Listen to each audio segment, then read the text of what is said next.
We all know what's about to happen next, right? This is going to be the greatest finish in NASCAR history. On a cloudy day on March 16, 2003, at Darlington Raceway, the Carolina Dodge Dealers 400 ended in spectacular fashion. But how did we get to this point right here? Who are these two guys? Why is this track in the middle of nowhere and why is it so weird? And is that a Pontiac? Let's answer all these questions and more, because lost in all the beating and banging and smoke and sparks are a lot of underlying storylines that even the most hardcore of NASCAR fans may have forgotten about over time. Stories that give me a pang of anxiety every time I think about what might have been had this not happened. So, let's get started. First, we'll start with the two men involved in this incredible finish, Kurt Busch and Ricky Craven. Let's start with our man on the left, Kurt Busch. Kurt Busch at this point was a four-time winner in NASCAR's top series, and he was in the early stages of just his third full-time season. Having lit up the truck series in such dominating fashion in 2000, his team owner Jack Roush made the decision to have him skip the second tier series entirely and pressed him into service in the top division in 2001 to replace Chad Little, having already made a few starts with the team the previous year. It took him a season to adjust, but by the end of the 2002 season, he had those 4 wins and had finished third in the championship point standings. In 2003, people are even starting to talk about a legit championship run, which would be a first for Jack Roush. Even though Roush had been competing in NASCAR since the 80s and had 5 teams running full-time since 1998, he had never hoisted the Winston Cup at season's end. Mark Martin had come runner-up on 4 separate occasions, but the other components of the team had underperformed to say the least. Ted Musgrave, Chad Little, Johnny Benson, and Kevin LePage had never won a race for the team. But by 2003, new blood had come into the mix, and now all the pieces are there for a real powerhouse team. Mark Martin, the veteran, is still there. Jeff Burton has grown into a threat to win week in and week out. Matt Kenseth, the 2000 Rookie of the Year, has several wins already. Greg Biffle, the guy who edged out Kurt for the 2000 Truck Series Championship, is new to the series but has a solid body of work in the lower divisions, including championships in the third and second tier series. And now Kurt Busch, the young phenom, is the last puzzle piece to push Roush Racing into championship contention. Kurt, however, was the black sheep. Whereas every other Roush driver up to this point had been a clean-cut, lawful good kind of guy, Kurt had mixed it up with several drivers in his short tenure in the Cup Series. His most notable rival at this stage was Jimmy Spencer, who he had dumped at Bristol en route to his first win, and Jimmy had no problem responding in kind. After one incident with Spencer, Kurt verbally lashed out and called him a has-been, then retracted what he had said and instead called him a never-was. In a post-Dale Earnhardt Sr. world, it was nice to see a guy so willing to don the black hat, and he wore it well. It was easy to hate him. He was a pampered little shit from Las Vegas, far removed from the good old boy club of the Southeast that had made the sport what it was. Fans were split on him, but I enjoyed watching somebody play the part of the heel. The sport needed that, and I immediately took a liking to him. While greatness surely awaited Kurt Busch if he could hold his temper at bay, Ricky Craven, on the other hand, was a journeyman. Up to this point right here, he had only ever won a single race in his entire career. Having been brought up from the Busch series in 1995 to field a mid-pack car for Larry Hedrick, success seemed like it would never find Craven. He would get a few top 5s here and there, but overall his career looked like it would never bear any meaningful fruit. And it wasn't like he didn't have his chances either. In 1997, Rick Hendrick would tap him to drive his number 25 car, and it seemed early on like it was a good fit for him. In the Daytona 500 that year, he was the end cap to that iconic Hendrick 1-2-3 finish, but past that he couldn't amount to much.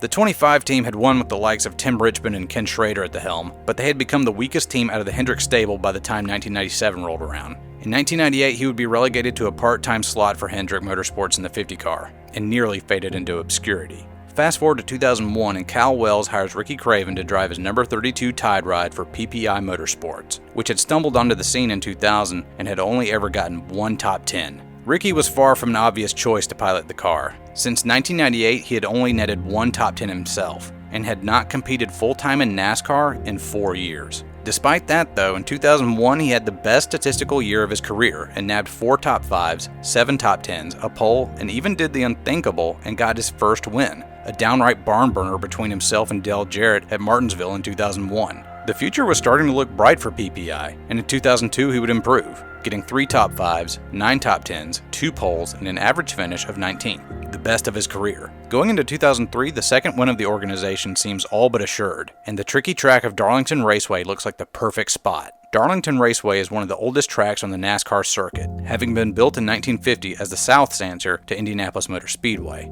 It was NASCAR's first superspeedway, being just a smidge over a mile and a third long. It's a tough track to navigate due to a number of reasons stemming from its construction. You run right up next to the wall instead of around the bottom because there's a lot of banking up there and you can go way faster. Why did they put this thin strip of banked asphalt up against the wall? Well, originally it was a safety feature, designed to help cars scrub off speed before they hit the wall. But it didn't take long for guys to realize that they could cut their lap time significantly by just driving on the emergency pavement. Another thing that makes this track so treacherous is that turns 1 and 2 have a way wider radius than turns 3 and 4, so crews are constantly readjusting their cars. If you make your car handle better in 1 and 2, then you probably have to sacrifice the handling in 3 and 4 and vice versa. Why did they build it like this? Well, this guy over here didn't want to sell this minnow pond, and the track owner just decided to build around it instead. So Darlington maintains its iconic egg shape even to this day. But why Darlington, South Carolina? Why did they decide to build the Southeast's first superspeedway here of all places? Well, the answer to that is quite simple. The track owner, Harold Brasington, was from this area, the land was cheap, and he went to the Indy 500 in 1948 and thought, hey, if they can do this here, I can do this back home. And so he bought 70 acres and just did it. Things were a lot simpler back then, and so he built a legit superspeedway in the middle of some swampy farmland.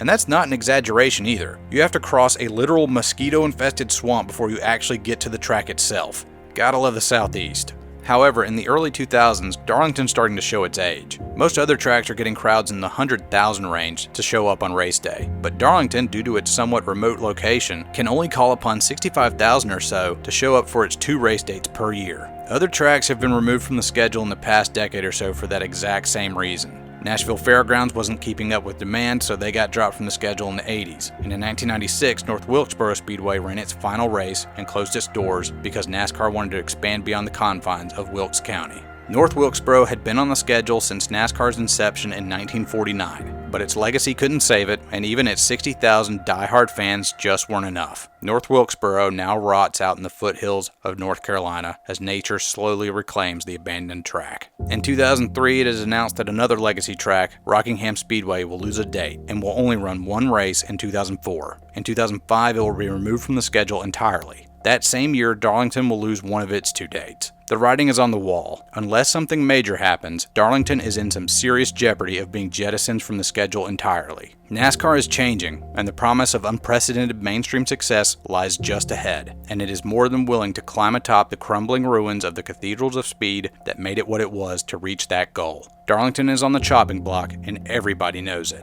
They need a great showing in this next race to save them. But that car Ricky Craven's driving, that's a Pontiac, and this is their last year of competition. Having come off championships in 2000 and 2002 with Joe Gibbs Racing, JGR made the switch to Chevy in 2003. And despite the fact that they unveiled a new model of Grand Prix that looks slick as hell, very few elected to stick it out with Pontiac. Cal Wells and PPI Motorsports actually made the switch from Ford to Pontiac in 2003, only to find out later that they'd have to jump ship at the end of the season. Since Pontiac and Chevy are both part of General Motors, Pontiac's inclusion in NASCAR has always been seen as redundant, as Chevy was the winningest make in NASCAR history. In 2001, Dodge re-enters NASCAR after a 20-year hiatus, and the manufacturer lineup is getting pretty crowded. The big 3 of Ford, GM, and Chrysler Corp are all represented, and Pontiac is a make whose best days are behind them, and are now just looking to go out with a bang. They've only got 1 top 10 finish as a manufacturer in the first 4 races of the season. They got their work cut out for them. And now we get to the actual race itself. What series of events had to transpire to get to this point right here? 2 guys slamming into each other and barreling towards the line.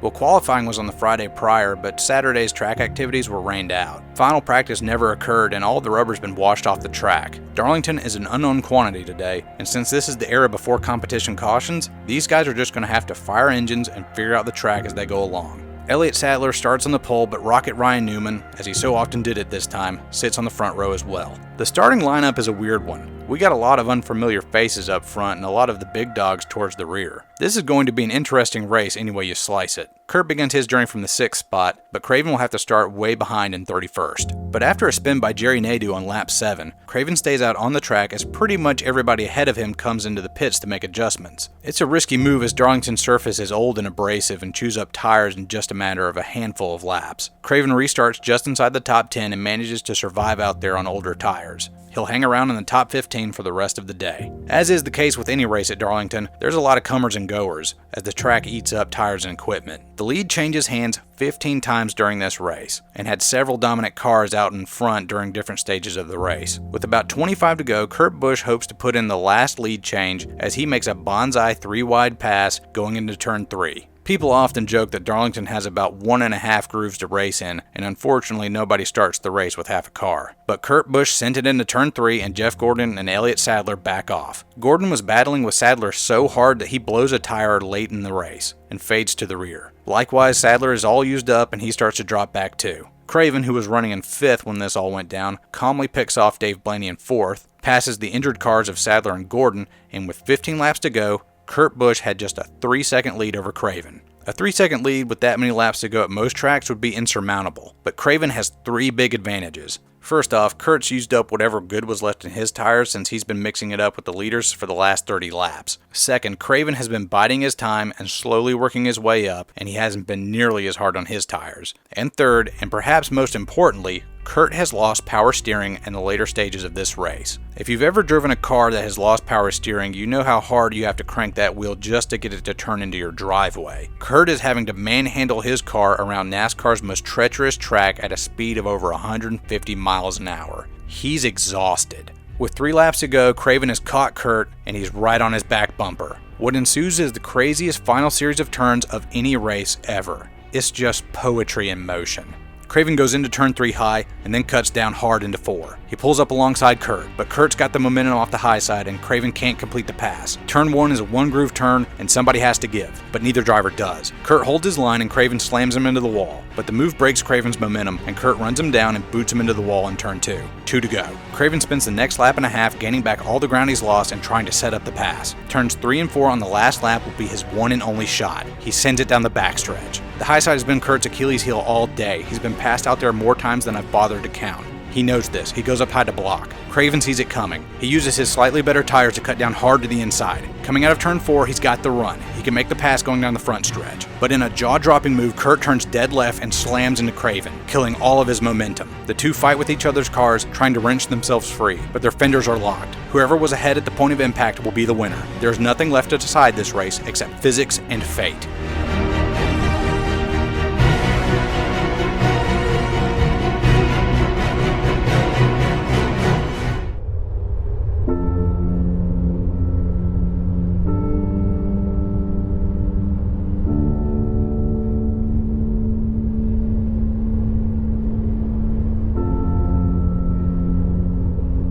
And so, there it is. A never was versus a soon to be, driving for a manufacturer whose glory days have long since passed and are just looking to go out on a high note. And all of this is happening at an old track in some swamp in South Carolina that desperately needs a good race to remain relevant and avoid extinction. Maybe it was fate, or maybe the collective free will of all the people involved in this finish gave us this perfect little moment in motorsports history. Either way, what happens next is, as they say, a moment in history. Enjoy. Who's gonna get off? Here he comes. Here he comes. He's got him this time. It's gonna be a drag race. Wow! They touch. They touch. Craven got him and got him. And Craven, Ricky Craven drove the wheels off it today. The crew is cheering him as they should be. You know, I've done this for over 20 years, and as a racer, that's it. You dream of that.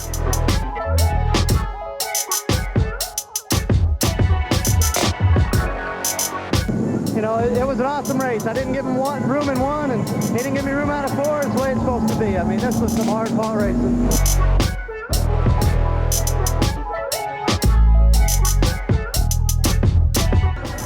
It's a good thing that Pontiac's got the kick out on the nose. Yeah, that was the difference. He wouldn't have won.